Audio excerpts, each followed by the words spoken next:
Today, activists across the country are calling for people to demonstrate at banks and bank-owned foreclosed homes.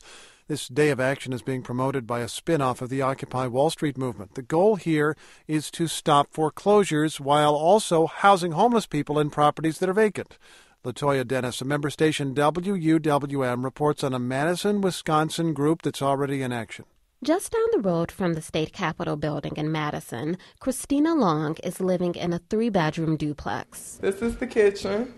It's nice and neat. Stove, table, refrigerator, dishwasher. Long has lived here for the past 3 months. She's furnished the living room with a couch, a console TV set that looks like it's from the 70s, and a storage cabinet. She says there's nothing like having your own home, but there's just one catch. It's not her home, and she's not renting it either. It's illegal, but at the same time, it's reasonable to me. I mean, is it really illegal to have somewhere to stay? To me, socially, no, it's fair.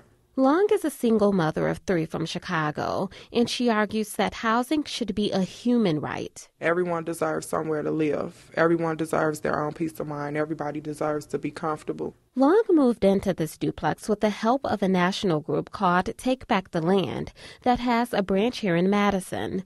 Its goal is to move homeless people into bank or government-owned foreclosures and help those about to lose their homes stay in them.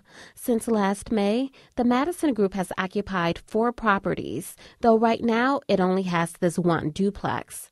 Max Rameau founded Take Back the Land 5 years ago and is one of those calling for civil disobedience at banks and foreclosed homes across the country today. The companies who are responsible for kicking people out of their home have already gotten hundreds of millions of dollars of bailout money from the very people who they kicked out of those homes. So we've financed our own evictions in a real significant way.